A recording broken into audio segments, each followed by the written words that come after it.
Hi, Rick here, and one of the primary goals of the Federation is to encounter new life forms and to explore, which it does through its expansive fleet of starships. Starfleet has catalogued many strange new forms of life in its time, and some of which are quite capable of existing in the depths of space, and are quite frankly, extremely large. So in this video I thought we could look at the largest life forms encountered in the Trek universe, and to begin with, let's define the parameters with a couple of honourable mentions. First off, as an honourable mention is the Planet Killer, or Doomsday Machine, encountered by Commodore Matt Decker and the crew of the USS Enterprise in 2267 in Sector L374. This was a pretty large construct, but there is the first criteria voided. It was a construct, a sophisticated machine with a high enough level of computing power to navigate and target, but it was not sentient. Plus, we don't have an exact length, but estimates put it at around 2.7 kilometers long, from comparisons with the Constitution class. Another couple of honourable mentions are the Prototaxites Stellaviatori mycelial network, as researched by Paul Stamets through the 2250s. Technically a single organism, because of how differing colonies of fungus fuse, it does however lie beyond the realms of normal space-time, and I suspect in an interphasic rift of some description. Either way, its full boundaries have never been mapped out, and it plays host to an ecosystem of its own, all outside the universe, but spans thousands of light years.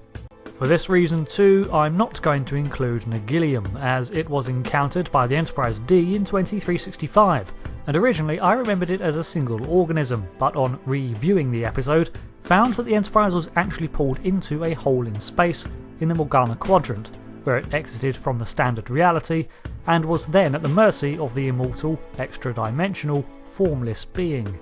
It's mostly these last two factors that prevent me from adding it to the list. So, the creature needs to be alive and exist within the confines of the universe. I'm also excluding non-corporeal beings like the Q, as if they really wanted to, they could probably manifest at the size of the solar system for the lols. Also, the lower end of the spectrum is not a complete list, but mostly to provide some scale for the latter entries. On the smaller end of the scale is the space whale creature encountered in 2367 in the Alpha Omicron system. The young of this species absorbed energy and could do so from even the hull of a Galaxy-class starship, and a full adult was only slightly smaller than said vessel. It communicated through radio waves and was a strange form of plasma life contained within a shell, and could emit radiation and dampening fields when threatened. Unfortunately, even low-powered phaser beams could cause fatal injury to the creature, and Starfleet's first encounter was fraught with problems when it accidentally killed one.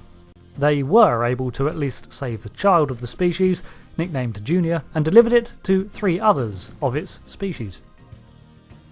In the first episode of Star Trek TNG, the crew encounter Farpoint Station and are alarmed to discover that it is in fact a creature capable of matter-energy conversion and manipulation. The being was forced into acting as a base for its unwelcome inhabitants, and soon joined by a second entity in search of its mate. While in space, the beings resemble jellyfish, but adopt a more artificial appearance when needed for defensive purposes. They are able to feel complex emotions and act in a manner that suggests sentience. The exact size is never stated, but they are approximately 12 times the volume of a Galaxy-class starship. A strange and unique entry now is that of the Crystalline Entity. Unlike many of the other beings on this list, it was capable of natural warp flight and was powered by the consumption of organic matter. It would reach a planet and scour the surface with energy collection beams, converting all living materials into energy, then absorbing the resulting power. This being was sentient insofar as it could communicate through resonating its structure to produce electromagnetic frequencies, but the extent of its intelligence was never truly discovered, as it was destroyed by Dr. Keeler Ma out of revenge.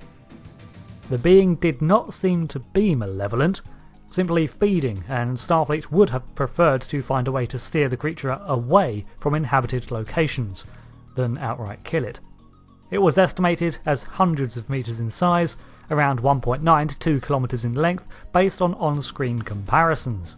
In 2257, the USS Discovery, under the temporary command of Captain Pike, encounters a sentient sphere of organic and non-organic components some 565 kilometers in diameter.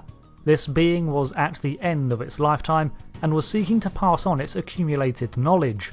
The being could emit many forms of radiation and exert immense fields of power, and was originally mistaken to be hostile when it tried downloading its data into the computers of the USS Discovery. The being perished moments after completing its transfer, throwing the Discovery clear and preserving its experiences in the vessel. This was one of the largest information caches discovered by Starfleet, and was estimated to take centuries to sift through. In the depths of the Delta Quadrant 2375, the crew of the USS Voyager, like many vessels before it, succumbed to the telepathic manipulations of a bioplasmic life form. This being was an immense 2,000 kilometers wide and over 200,000 years old as the Iconian Empire, and had been consuming ships throughout its life. It would reach out mentally to nearby vessels and lure them over to it by displaying a person's desires. Compared to a pitcher plant, its siren-like behaviour marked an equally grisly end to those who flew into the maw of this creature. The energies inside it dissolved and fed on all biomatter and antimatter in a vessel. A weathered lone survivor had taken it upon himself to patrol the area around the lifeform and find a way to destroy it. It is unknown if he was ever successful, but during his time he had tried to warn away many vessels from the trap, only to witness them succumb to its telepathic manipulations and fly themselves into its depths. In 2268, a single-celled space amoeba was discovered in the Gamma 7A systems by the USS Intrepid. However, the negative energy the creature produced was lethal to humanoid life, as it seems to drain power from mechanical and biological powers. It seemed to be non-sentient in nature, so communication was impossible. To further complicate matters, it was going to divide, and the Enterprise came to the conclusion that it needed to be destroyed to protect all life, as it had already killed billions of inhabitants of the Gamma 7A sector. It was an immense 17,700 kilometers in length, though its negative energy field was far larger. Viga is considered to be one of the most extraordinary lifeforms encountered by the Federation, as it slowly marched its way across the galaxy gathering information. Despite being machine in origin, the being developed a sentience outstepping that of a human mind, and was considered to be alive, if not organic. The probe itself was shrouded in an energy sheath that resembled a nebula formed by some energy field.